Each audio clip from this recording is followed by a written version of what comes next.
তখন তো আমি দেখেছি পিলখানায় বিভিন্ন ভিডিওতে দেখাচ্ছে যে কাপড় ড্রেস ট্রেস পরে আছে বিভিন্ন জায়গায়। হ্যাঁ, তো এত হুম কাপড় চোপড় ইউজ হলো কিভাবে, তাই না? ওরা তো হুম ড্রেস রেখে চলে যায়নি, পিলখানার ভিতরে যারা ছিল তারা তো পিলখানাতে সব এসেছে। তো এত ড্রেস কোত্থেকে আসলো? পুরা ভিকটিম সবাই, হুম ভিকটিমের পরে হচ্ছে সাফারার কয়জন, এটাই হচ্ছে কথা। ভিকটিম হলেই সেটাই। সে সাফারার না।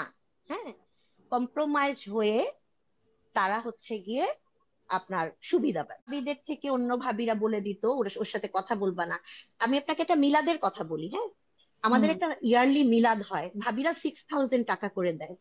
আমার এত দুর্দিন ছিল, ইয়ারলি 6,000 টাকা দিলে আমি পুরা মাস চলতে পারতাম না। আপনি কি বুঝতে পারছেন? নামটা ভেবেছিলাম আপনাকে বলবো না। হ্যাঁ, হুম উনি হচ্ছে লেফটেন্যান্ট কর্নেল রিয়াজ। তো আমি হুম যতটুকু জানি ভাইকে প্রথম থেকে বেঁধে রেখেছিল, এটাই জানতাম।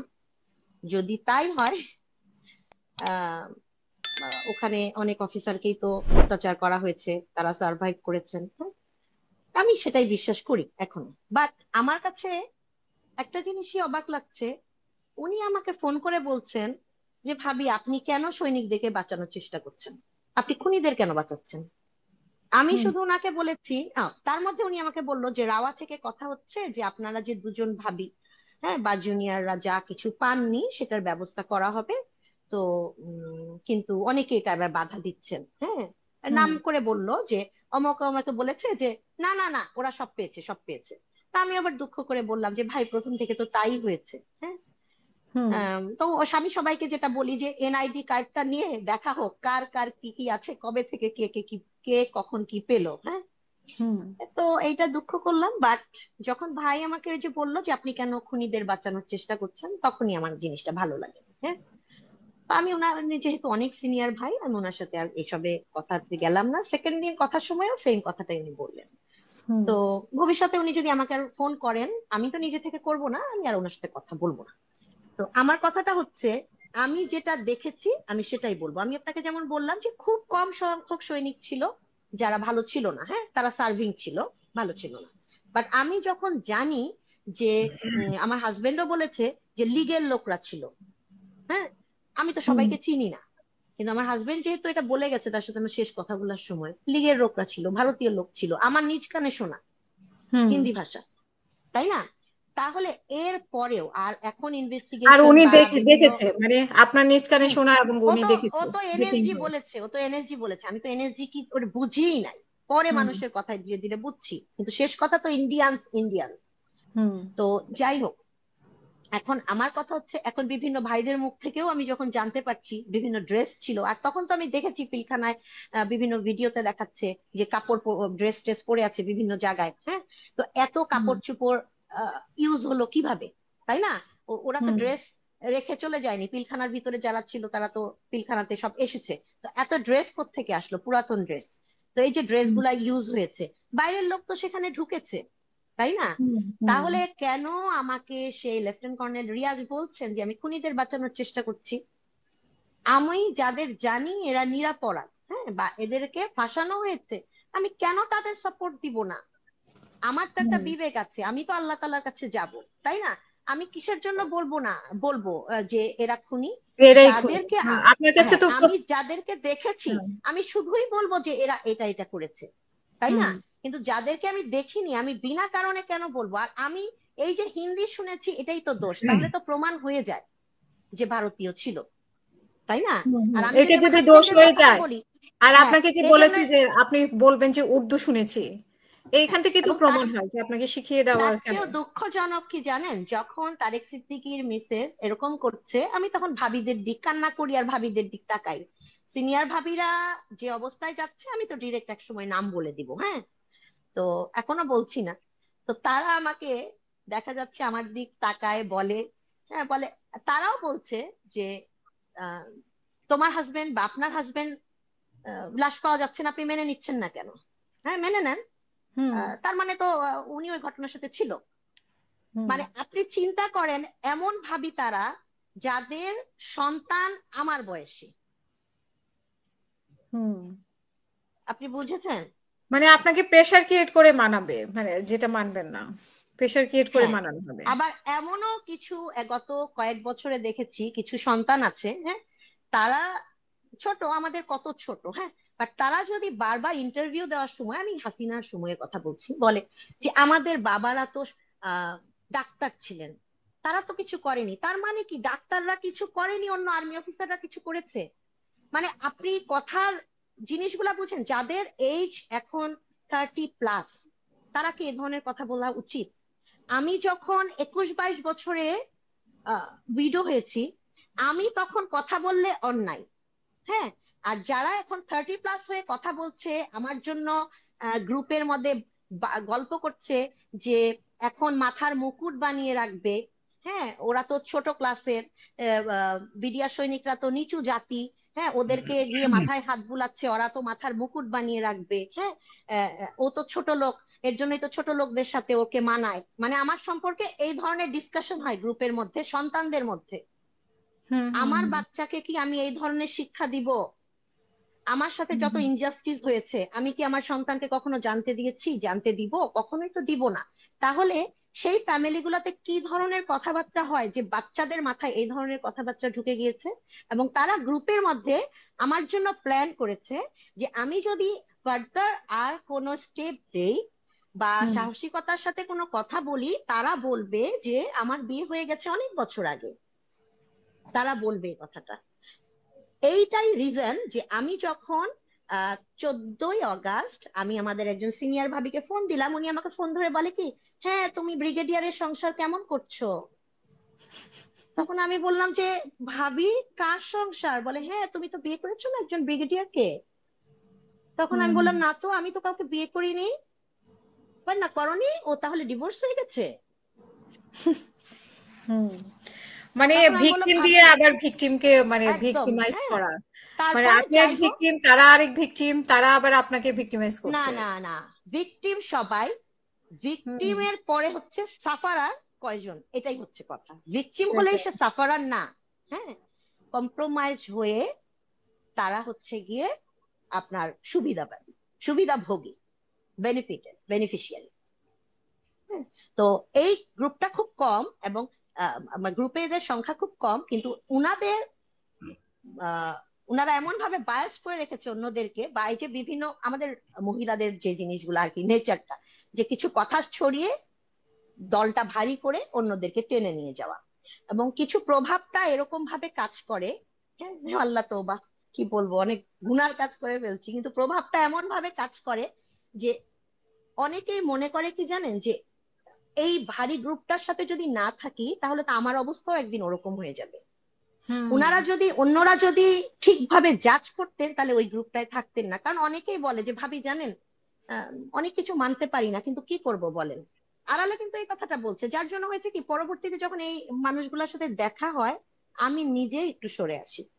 আবার যেদিন আমরা 30 ডিসেম্বর আমরা প্রধান উপদেষ্টার বাসায় যাচ্ছিলাম, হ্যাঁ, মহসিন ভাইয়েরই কোর্সমেট ভাবি হবেন উনি, আমরা যখন আমি গাড়িটা নিয়ে বসেছিলাম ইয়ের সামনে, আপনার হাসিন ভাইয়ের বাসার সামনে, সবার ওখান থেকে সবাইকে পিক করার কথা, তখন হুম সেই ভাবি গাড়িতে উঠে আমাকে বলল পার্সোনাল কোনো কথা ওই বাসায় গিয়ে বলবেন না, ওনার কাছে গিয়ে। অথচ আমাকে বলাই হয়েছে যে আপনি পার্সোনাল কথাগুলো বলবেন ওখানে গিয়ে, কি হয়েছে আপনার সাথে, এবং আপনি যে এ পর্যন্ত কোনো চাকরি দেওয়া হয়নি, ছেলের সাথে কি হয়েছে অবশ্যই বলবেন, আর তানভীরের ডেথ সার্টিফিকেটটা নিয়ে যাবেন, তানভীরের লাশ নিয়ে যে ব্যাপারটা।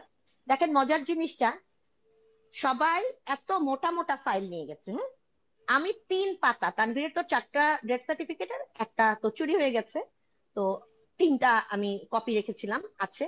ওই 3 পাতা ডেথ সার্টিফিকেট নিয়ে আমি যখন প্রধান উপদেষ্টার বাসায় গিয়েছি, আমার ওই 3 পাতা ডেথ সার্টিফিকেটের ক্লিয়ারেন্স দেওয়া হয়নি, আমাকে ঢুকতে দিবে না ওটা নিয়ে।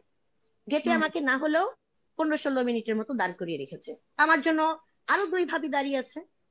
হুম, হুম তারপরে যাই হোক ওটা নিয়ে একটু ঢুকলাম, কিন্তু লাস্ট পর্যন্ত যে আমরা যে যতগুলো মানুষ গিয়েছিলাম, দেখানোর কোনো সুযোগই দেওয়া হলো না। আর সিনিয়র মোস্ট 2টা ফ্যামিলি পুরাটা সময় বা ছবি তোলার সময়ও, মানে খুবই আশ্চর্য ব্যাপার, এমন একটা ভাবে দাঁড়ানো ছিল, এটা আপনাকে আসলে বোঝানোর মতো না, ওখানে থাকতে ফিল করতেন। আমরা যে জুনিয়র দুটো ভাবি, আমরা দুজন ওখানে জায়গা পাচ্ছি না দাঁড়ানোর। শেষে আমাদের আরেকজন সিনিয়র ভাবি, ওনার মানে উনি একটু দৌড়ে চলে গেছে। এভাবে হ্যাঁ ঘুরে দাঁড়ালেন যেন আমরা ঢুকতে পারি, ওখানে দাঁড়িয়ে ছবিটা তুলতে পারি। মানে আপনি বৈষম্যগুলো চিন্তা করেন, যে প্রতিটা জায়গায় যে একটা ছবি তোলা হবে একসাথে দাঁড়িয়ে ইউনুস স্যারের সাথে, ওখানেও আমাদের ঠিক মতো দাঁড়ানোর সুযোগটা দেওয়া হবে না। প্রতিটা জায়গায়, মানে প্রতিটা জায়গায় এই ধরনের হয়ে আসছে। হ্যাঁ, তো হুম। এখন আসলে সবকিছু মিলাই না, জানি না আসলে ভবিষ্যতে কি হবে। যে এই যে বৈষম্য হচ্ছে আমাদের জুনিয়রের সাথে, সবাই শহীদ হয়েছে একদিন, তাই না, এই দুদিনের মধ্যে। আমরা যদি প্রথম থেকে এক থাকতাম, এক কথা বলতাম, হ্যাঁ একভাবে আগাতাম, ধরেন সবাই হয়তো এক ইনফরমেশন জানি না কিন্তু আমরা ভাবিরা ভাবিরা শেয়ার করতাম, তাহলে কিন্তু আমার মনে হয় আমরা যদি তখন রেইজ করতাম, শেখ হাসিনা সরকার কোনোদিন টিকে থাকতো না, কোনোদিন না। আপনি জানেন না, তখনই যদি সবাই একসাথে কাজ করতেন, সবাই এক থাকতেন, একদম তাই, একদম।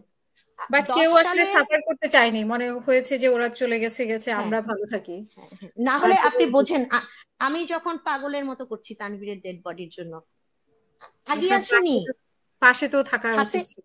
না আগিয়ে আসেননি, কেউ আগিয়ে আসেননি। একদম হাতে গোনা কয়টা ভাবি জানেন, আমাদেরই ভাবিদের থেকে অন্য ভাবিরা বলে দিত ওর সাথে কথা বলবা না। আমি আপনাকে একটা মিলাদের কথা বলি, হ্যাঁ আমাদের হুম। একটা ইয়ারলি মিলাদ হয়, ভাবিরা 6,000 টাকা করে দেয়। আমার এত দুর্দিন ছিল, ইয়ারলি 6,000 টাকা দিলে আমি পুরা মাস চলতে পারতাম না। আপনি কি বুঝতে পারছেন যে একটা আর্মি অফিসার ফ্যামিলি যদি বছরে 6,000 টাকা দেয় মিলাদের জন্য, সে চলতে পারবে না। আমার সিচুয়েশনটা এরকমও ছিল।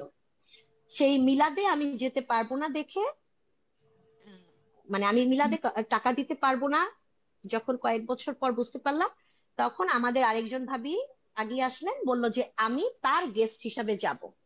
হুম। তখনও উনার আরেক কোর্সমেট ভাবি বলে দিল যে ও তো টাকা দিতে পারে না, ও কেন আসবে।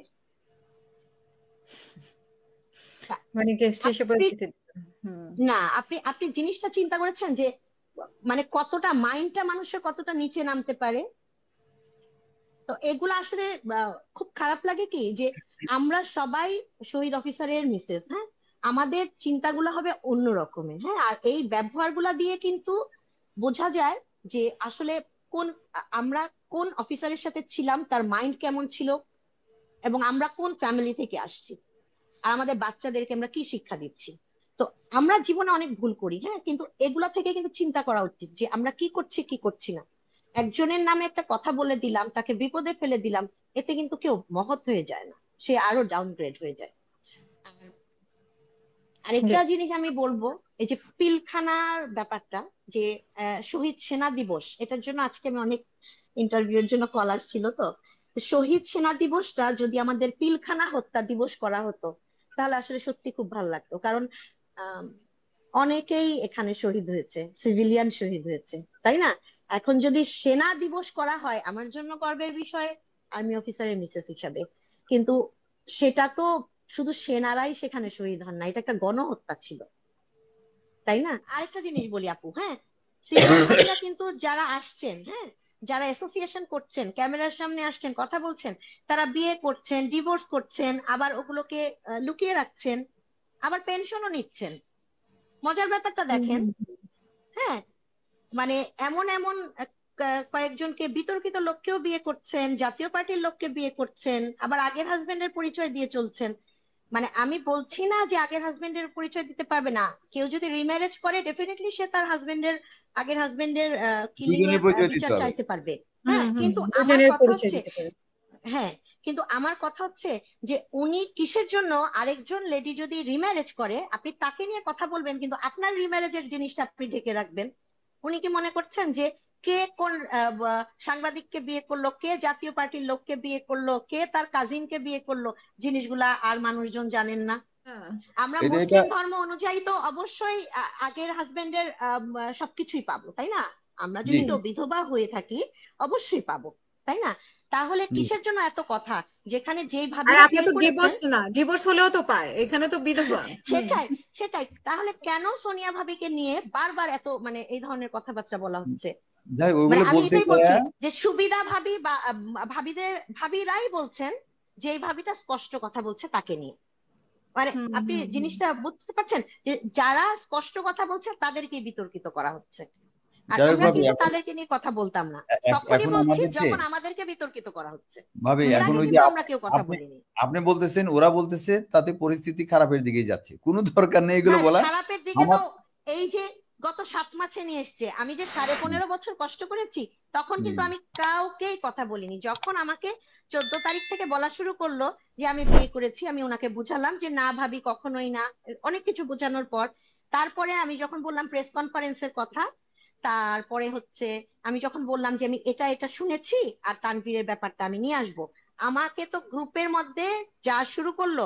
তারেক সিদ্দিকীর মিসেসের কথা আমি কেন বললাম গ্রুপের মধ্যে, আর কেন আমি হিন্দি ভাষার কথা বললাম, আর কেন আমি প্রেস কনফারেন্সে তানভীরের ডেড বডির কথাটা তুলবো, ওটা তো অতীত। হুম হুম ভাবি, হ্যাঁ, সবাই আওয়ামী লীগের শেখ হাসিনার বিচার চায়, কিন্তু সবাই আওয়ামী লীগের তারেক সিদ্দিকী, শাহিন সিদ্দিকীর নামটাকে বলতে দিতে চায় না।